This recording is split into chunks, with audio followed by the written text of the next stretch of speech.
Now that I demonstrated the basic arguments, I want to talk about the optional arguments available with the testmeansC function.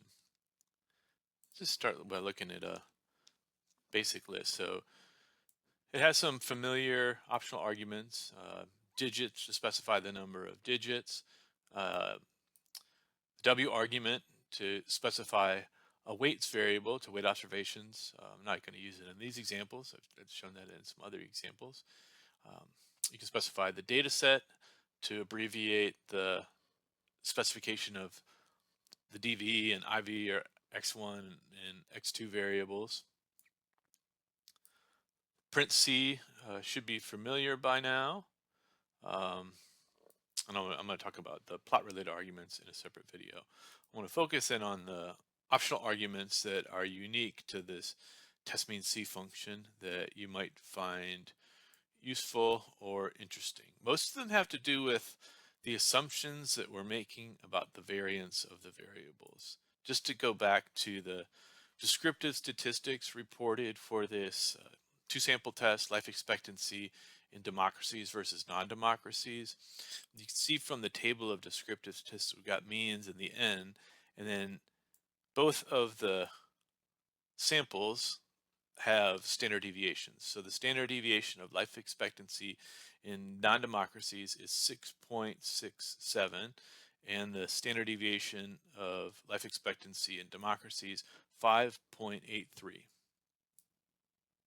So by default, when you run the testmeansC function, nothing is assumed about the sample standard deviations, or if you square that, you get the sample variances. So nothing is assumed about the sample variances. It says in the test framework and assumptions part, the population standard deviation is unknown and not assuming that samples have equal variance. So these assumptions about variance are things that we can change with the optional arguments. So one of them is an argument called var.equal, and that's set to true or to false, whether we want to assume equal variances. So in this case, we want to assume that the variance of life expectancy is the same in democracies and non-democracies. By default, the assumption is variance equals is false, but it can be changed to true. And notice here it says assuming that samples have equal variances. It doesn't change the observed variance, but the assumptions made about the variances will change. So the function is going to calculate a pooled variance with the sets of observations, and then calculate the t statistic based on that pooled variance, the assumption that the samples have equal variance. So the t statistic is now minus 8.83, still a p-value under 0.05, and the confidence interval looks very similar. This particular example, setting variance equal to true didn't substantially make a large difference in our results. So we've assumed that variances are equal. It has an option to apply a statistical test to that assumption to test whether the variances are equal to each other. If we set this equal to true and run the function again,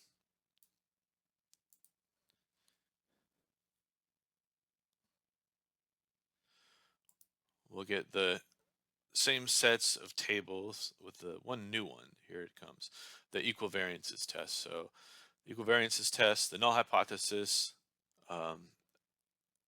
assumes that they have equal variances and tests the plausibility of the equal variance assumption. The bottom line for our purposes is that the p-value of the test is 0.23. So the p-value is greater than 0.05, which means we cannot reject the null hypothesis that the variables have equal variances. So setting the variance equal to true seem to be on pretty solid ground doing that. So the function estimated a pooled variance, assuming that the variances of the two variables were equal. Assume they're equal, but still estimated it. Another option for the argument um, allows you to specify the population standard deviation in the rare instance that the population standard deviation is known.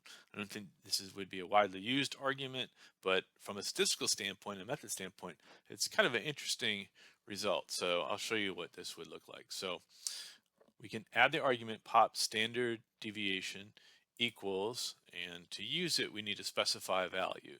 So let's say we were looking at the table of descriptive statistics, and we said, well, this is what was observed in the sample, but from some basis of historical fact we know that the standard deviation of life expectancy at the country level is say 6. And if we run it,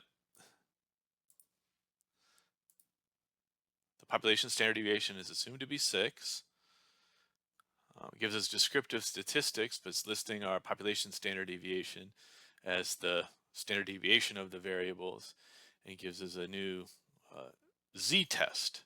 This is kind of what I wanted to point out. So it's a t-test when the standard deviation of the variables being tested is unknown and needs to be estimated from the sample. But in the rare instance, if you actually knew the population standard deviation and could specify the value, if it's known rather than estimated, it becomes a z-test. And so rather than a t-statistic in this rare instance of known population standard deviation, we get a t-statistic. The t-statistic is generally more extreme because we've reduced our estimation errors. It can use a normal distribution rather than a t-distribution. Anyway, the p-value for that z-statistic is again very low. We can plot the confidence interval, and we see that the confidence interval does not include 0. Okay, one additional variant of the difference in mean test that I want to show you uses our argument named paired. And paired can be set equal to true in a special instance. I'm going to have to change the variables here. In a special instance where the variables are basically identical measurements taken on the same set of observations at different times. So this setup, the dvi argument, doesn't work. This only would work with an x1 and x2, where x1 and x2 are paired observations. Let me try to think of one that would work.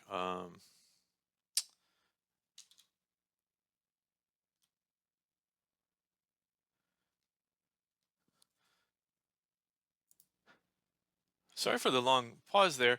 I just had to find a good example. I'm actually going to have to change away from the world data set at this point and use something from the states data set to illustrate this paired difference of mean test. So, the 50 states are measured on some variables at multiple times. One example is voter turnout. So voter turnout at the state level is measured in multiple instances. Like, for example, it's measured in 2016 as well as 2020. So this should work as a paired difference of means test. So it's going to compare these two sets. And what makes this different than, say, comparing life expectancies, where we just had two separate samples of life expectancies? This really isn't two separate samples. I mean, the 50 states being compared are the same set of states. And so we have a measure of voter turnout in 2016 and then a measure of voter turnout in 2020 on the same states. And the paired test sort of matches those up and looks at the difference of turnout state by state by state, which will reduce the variance of the test in this kind of unique instance where we have paired observations. So we'll run this and give it and look at the results. So the population standard deviation is unknown. It still needs to be estimated, but the observations are paired. We have one set of observations from 2016 and another set of the same observation on the same panel in 2020. And it gives us our difference of means test, and the turnout in 2016 was 6.29 percentage points lower. Very extreme t-statistic of minus 17.31, low p-value, so you reject the hypothesis that the turnout was the same in these two presidential elections. And you can also see that because the confidence interval for the paired difference does not contain 0. So that paired difference of means test is a useful one and commonly used, but the real key to that is you have to have the right data, something that's measured, basically like kind of like a before and after sort of measurement, or the same measurement repeated at different times on the same group. Just to quickly round out this discussion of the optional arguments, the other optional arguments that are kind of unique to this function are CI table and then CI level. So CI table is a yes/no, a true/false type argument, whether we want to see this table of the difference of means. So if I set this equal to, by default it's true, but if I set this equal to false, I should get the same results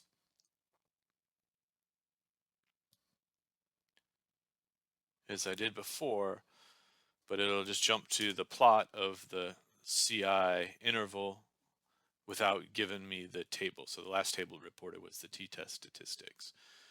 If I do want to see the table, but I want to see something other than a 95% confidence interval, I can use the CI level argument to change the confidence level.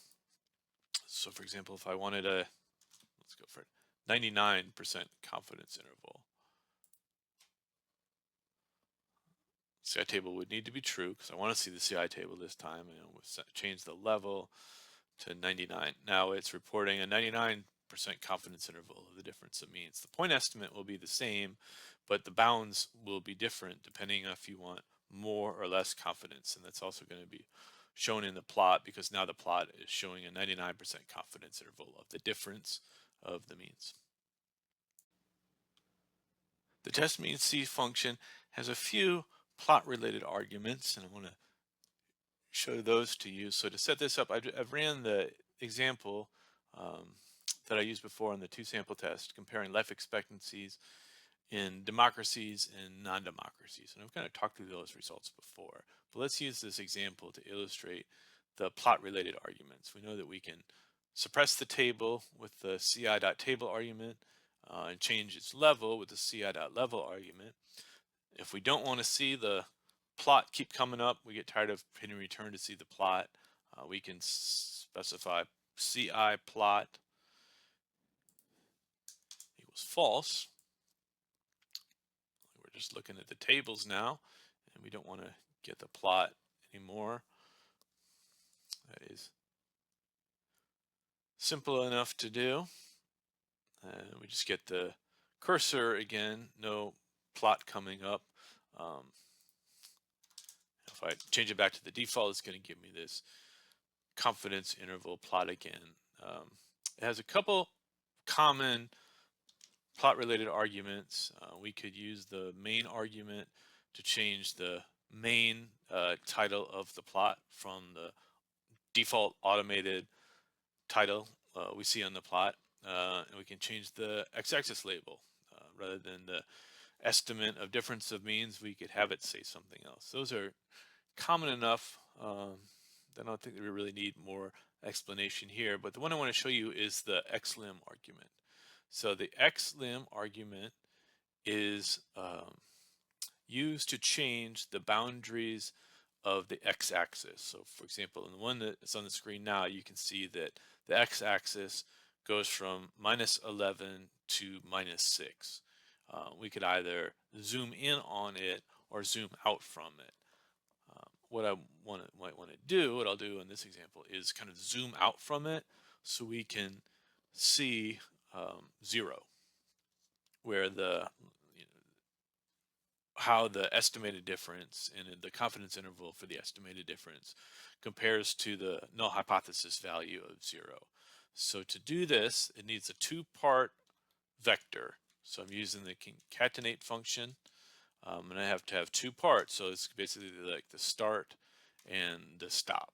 So the start on the left side of the axis, I'm fine with where it is now. I think that looks good. So I'm going to keep that at -11.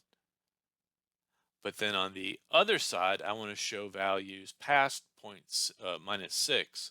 I want to show them all the way to, let's go to 1, a little bit more than 0 to make sure that we've got 0